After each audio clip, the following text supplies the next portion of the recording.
Bien bonjour à tous. Et oui, j'ai débuté cette vidéo par la marche funèbre de Frédéric Chopin. Parce que je viens de regarder les vidéos des assises nationales de l'EPS. Et que c'est la musique qui m'est venue à l'esprit. C'est-à-dire que... D'ailleurs, il y a une intervenante qui... J'ai pris des notes. Je vais mettre mes lunettes, ce sera plus facile. Il y a une intervenante qui a pris la parole à la fin dans la salle et qui a dit: est-ce qu'on parle d'une discipline morte? Donc je ne suis pas le seul à avoir eu cet effet. Donc j'avais fait une vidéo il y a quelques temps qui s'appelait, il y a longtemps, qui s'appelait Debout pour les assises. Je croyais qu'on allait effectivement, qu'il allait être débattu de l'avenir de la discipline. Et puis là je me rends compte que non, on a fait un état des lieux, on a tourné en rond et ça a beaucoup parlé, hein. J'ai regardé toutes les vidéos, mais de prospective je ne l'ai pas vu.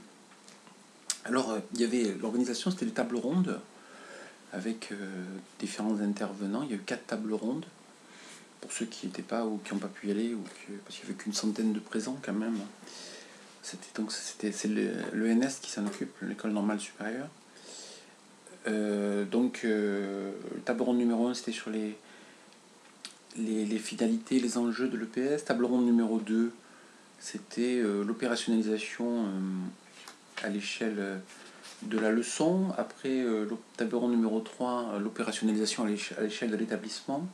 Et table ronde numéro 4, la formation initiale et continue. Voilà, discussion. Bon. Alors la table ronde numéro 1, ce que j'ai constaté déjà dans les intervenants, c'est qu'il valait mieux être un institutionnel pour intervenir, c'est-à-dire l'USEP, la EPS, le SNEP bien sûr, et puis ou être passé par l'ENS, ou avoir des copains à l'ENS, parce que sinon c'est... Voilà. Comme on dit souvent, la pomme ne tombe pas loin du pommier. Voilà, donc c'est très difficile d'intégrer... j'ai demandé d'intégrer les groupes de discussion, de pouvoir présenter quelque chose si on ne fait pas partie des happy few. Voilà. Bon, peu importe, moi j'ai regardé ça avec intérêt puisque je me passionne pour la discipline et c'est un avenir que je trouve en péril, comme vous l'avez compris dans les dernières vidéos. Donc la table ronde numéro 1, on a parlé premier degré, on a parlé culturalisme, on était entre l'USEP, la EPS et le SNEP, donc voilà, c'était... Voilà, on a parlé beaucoup du S de EPS, moi j'ai écrit là-dessus, donc il n'y a aucun souci, je vois bien de quoi il s'agit, mais j'ai pas trop entendu de finalité, voilà, de significations différentes. Après, bien sûr, il y avait le débat entre finalité, enjeu, voilà, ce qui était, c'est pas du tout été éclairci, hein.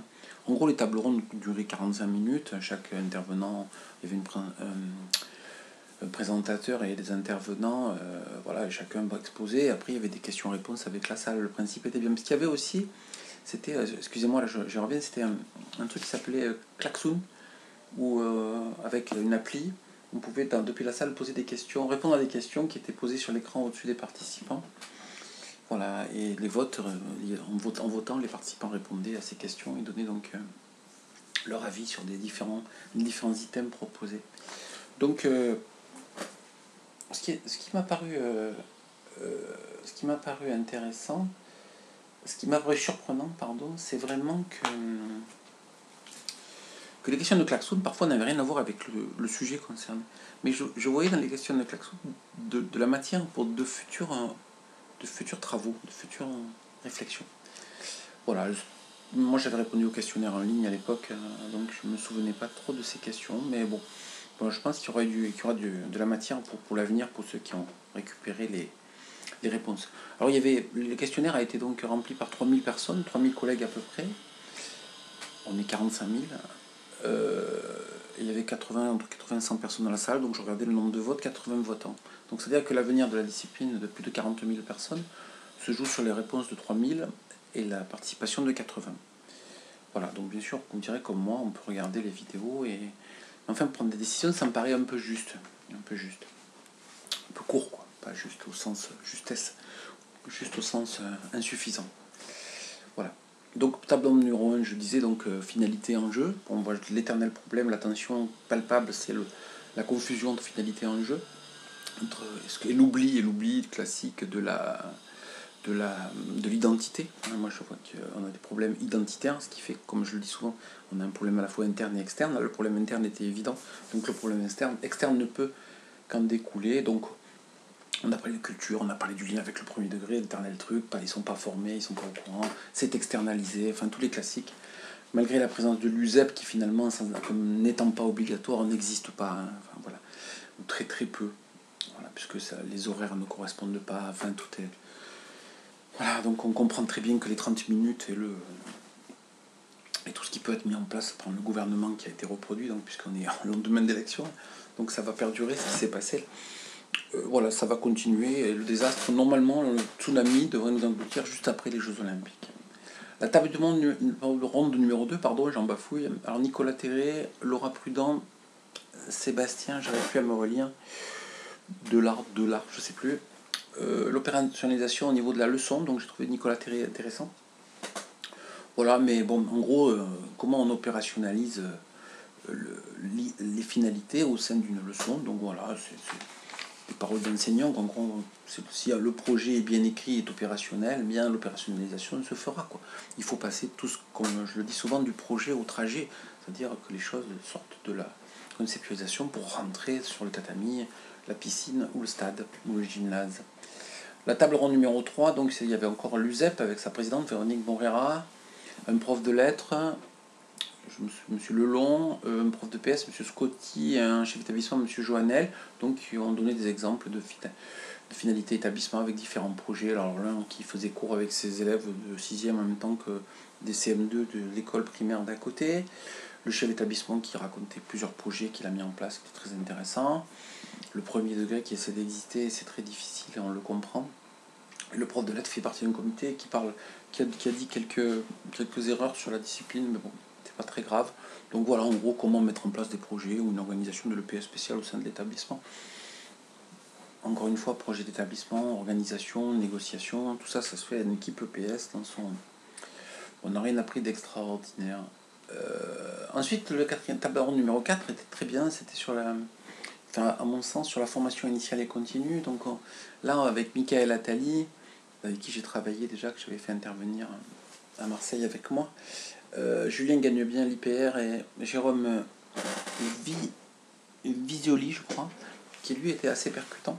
Voilà, on a réfléchi, là j'ai pris un peu des notes là sur mon petit papier. Donc il fallait développer l'esprit critique des élèves, faire la différenciation. Alors ça, bien sûr, tout le monde le fait, et tout le monde le sait, je pense, c'est la différenciation entre une dans la formation initiale, comme on dit, donc préparer quelqu'un à une professionnalité d'enseignant d'EPS, et en même temps le préparer à un concours. Il y a une échéance immédiate et une échéance à très long terme. C'est toute la difficulté qui a été évoquée. C'est une difficulté qui est classique pour ceux qui s'occupent des prépas concours. Voilà, alors on veut faire des enseignants concepteurs, mais après on dit que dans les écrits il y a très peu de concepteurs. Mais bien sûr, pour les écrits, comme le disait Jérôme, là, eh bien ils sont formatés, les gamins, ils répètent, ou comme l'a dit Michael, ils sont formatés. Voilà, donc ils disent qu'il faut faire de la résistance, qu'il ne faut pas se résigner. Voilà, c'est là que la dame a dit que la discipline morte, parce qu'elle ne vit plus. Donc ces réflexions sur les différents temps de formation étaient très intéressantes. Bien sûr, la formation continue, je m'en suis occupé pendant plus de 20 ans. C'est complexe à mettre en place, c'est du temps. Quand est-ce qu'on se forme? Si on se forme, on n'est pas là. Si on n'est pas là, le chef d'établissement n'est pas content, les responsables ne sont pas contents, puisque les élèves, personne ne les prend en main, et ainsi de suite. Donc voilà, c'est vrai que c'est une complexité, mais c'était la table ronde de loin la plus intéressante à mon sens. Alors au cours de cette table ronde, à 1h57 de temps, donc c'est la quatrième table ronde sur 2 jours, donc chaque demi-journée une table ronde. La deuxième table ronde, là, pour la première fois, on a parlé du privé, parce que tout le reste du temps, on a parlé, c'est que le public qui était concerné. D'ailleurs, les intervenants, à part Nicolas Terré, je crois qu'il a l'IFEPSA, donc voilà, peut-être qu'il est détaché, je ne sais pas, ce sont que des gens du public. Alors là, on a évoqué le privé, mais pour dire tel quel, c'est monsieur Julien Gagnebien qui l'a dit, l'inspecteur. Il a dit, mais nous, on a affaire en Bretagne au réseau privé. C'est vrai qu'il est très développé là-bas, mais le réseau privé, donc qui pose des problèmes pour la formation. C'est-à-dire que la seule fois où sont évoqués les collègues du privé, qui sont plus de 7000, eh bien c'est pour signaler le problème qui est posé par ce réseau, par par l'institution enseignement privé majoritairement catholique, hein, là-bas, et partout, voilà, et qui pose un souci. Jamais on a été associé à la réflexion, ni l'UNSS a été présenté, on n'a jamais évoqué le nom de Luxel. Luxel, alors bien sûr Luxel avec ses défauts, pas de problème. Enfin, il y a beaucoup d'établissements du privé qui sont affiliés à Luxel. Et il y a une formation à Luxel, bon, qui n'est pas toujours de qualité ou vivace ou autre, mais qui existe et qui regroupe le premier et le second degré. Hein, pas comme USEP, UNSS qui sont séparés. À Luxel, les deux entités sont sous la même. Il y a une section premier degré, une section second degré. Jamais évoqué. Jamais évoqué, sinon sous le pôle négatif. Presque à la deuxième heure de la dernière table ronde. Vous voyez vraiment que c'était pas des assises qui n'étaient pas vraiment réservées enfin, pas réservées, le mot est mauvais. Lapsus révélateur, ça serait peut-être un vœu pieux, donc qui n'était pas du tout, où le privé n'était pas pris en considération. Voilà. Et je pense que c'est très mauvais de se couper de 7000 profs. C'est comme j'ai entendu qu'il ne fallait pas se couper de certains électeurs, ni les critiquer, pas se couper d'enseignement privé sous contrat, qui est payé par l'État, géré par les IPR, enfin, voilà, comme l'enseignement public. Eh bien, c'est se priver d'une part d'énergie, de réflexion, d'intelligence des collègues qui peuvent amener aussi leur pierre à l'édifice, puisqu'on a l'avenir à considérer. Donc pourquoi ne pas prendre justement comme base aussi de réflexion ce qui peut être produit par les collègues issus de l'enseignement privé. Voilà. Donc pas de résignation, de la résistance, on sera à moyen constant. Donc voilà. Donc toujours on a tourné autour du pot sans jamais avoir de réponse sur. On est plutôt dans le constat. Le thème c'était le PS, penser le PS 2050. Bien sûr qu'il faut partir de l'évaluation diagnostique pour aller vers la suite, mais de ce qui est pour aller vers ce qu'on voudrait, hein, ce qu'on souhaiterait. Hein, le projet, je ne sais plus où j'avais lu ça, c'est un inexistant espéré, c'est exactement ça. Voilà, ben là il me semble qu'on est resté vraiment dans l'ordre du constat, avec des prises de position, certaines plus longues, prises de parole plus longues que d'autres, voilà, plus pertinentes, plus comment dire, plus pleines de certitude que d'autres, hein, voilà, mais bon. Après, on a eu l'intervention d'André Canvel, donc inspecteur général, qui là m'a fait plaisir parce qu'il est venu sur mon dada, c'est-à-dire il a dit qu'il fallait se recentrer sur le corps. Voilà, il a rappelé que le concours c'était statutaire et pas de la formation.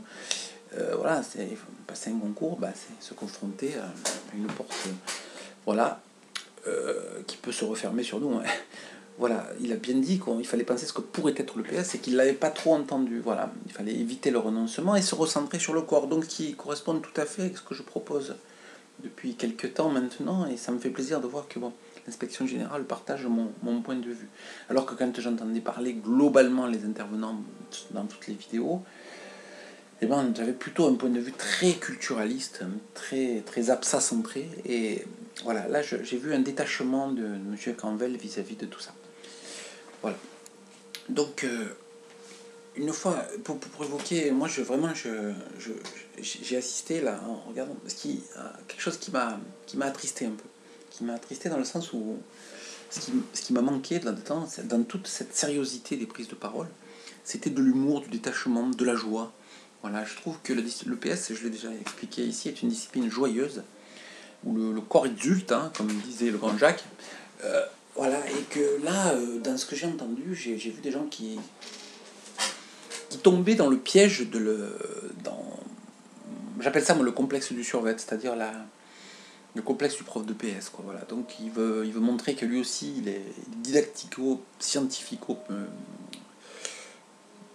pédagogue, et que donc il sait plein de choses, et qu'on faut le prendre au sérieux même s'il est en short. Et ben, ça m'a fait un peu cet effet. Une intellectualisation parfois du propos, avec un concours de mots complexes. Voilà, je ne les citerai pas là, mais c'était, voilà, pour citer Boileau, ce qui se conçoit bien s'énonce clairement, et les mots pour le dire viennent plus aisément, mais je le dirais à ma façon, je dirais que quand on maîtrise son sujet, on rend le complexe simple, et pas simpliste, simple d'accès, et quand on ne le maîtrise pas, c'est un peu le contraire, on rend le simple complexe.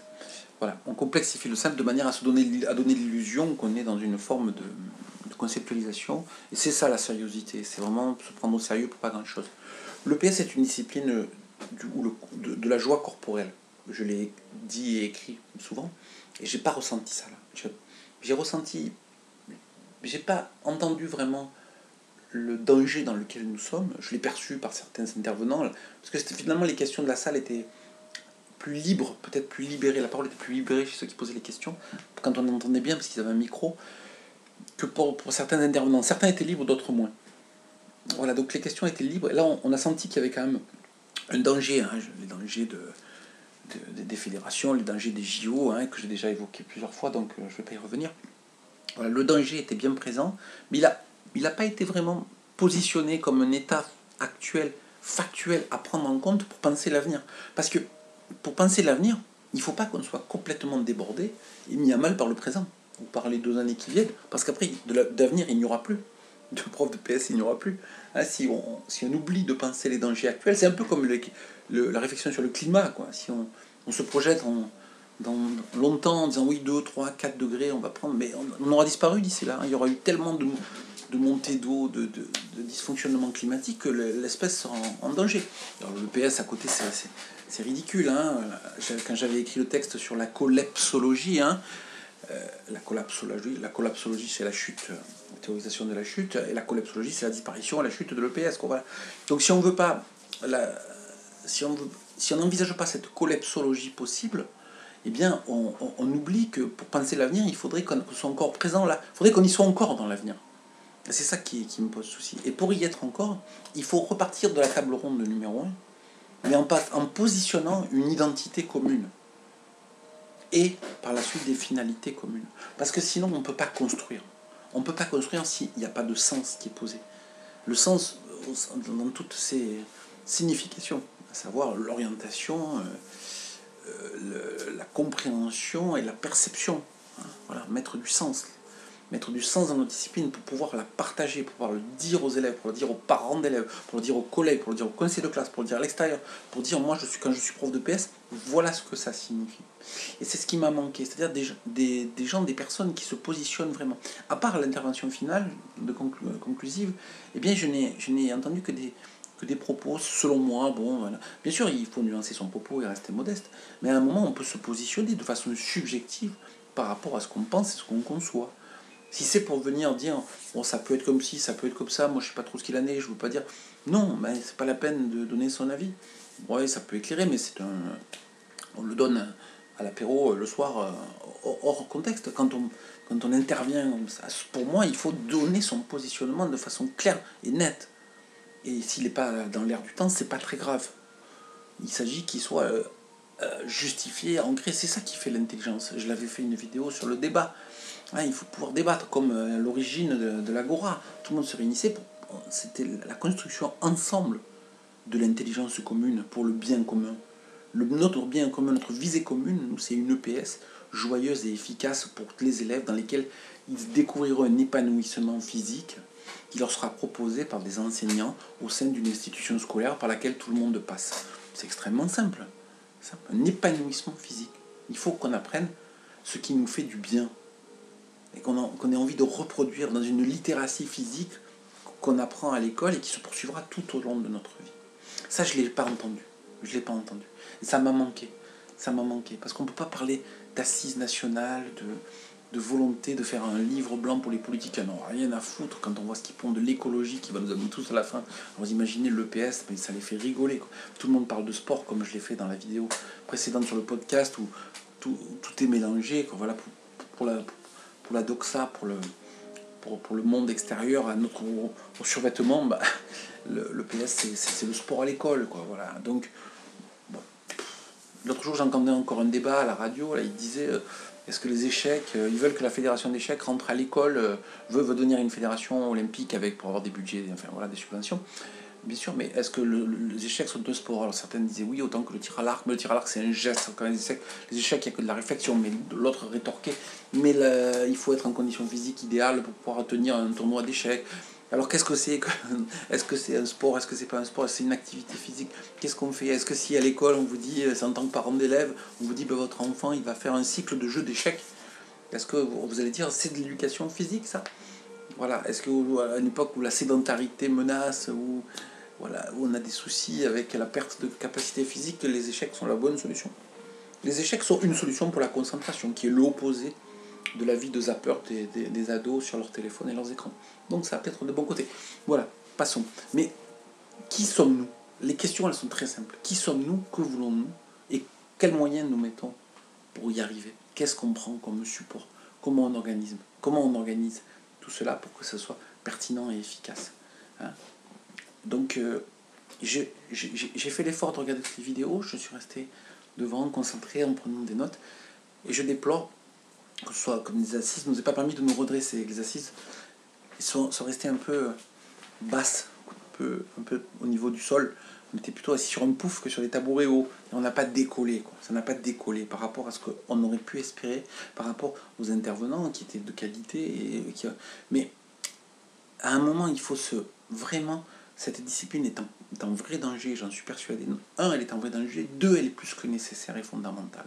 Donc ça mérite qu'on s'engage de façon claire et nette pour se positionner et pour dire clairement ce qu'on vise, comment on peut y arriver, à quoi ça va servir, ce qu'on appelait les problèmes fondamentaux, le caractère propre et les enjeux de formation.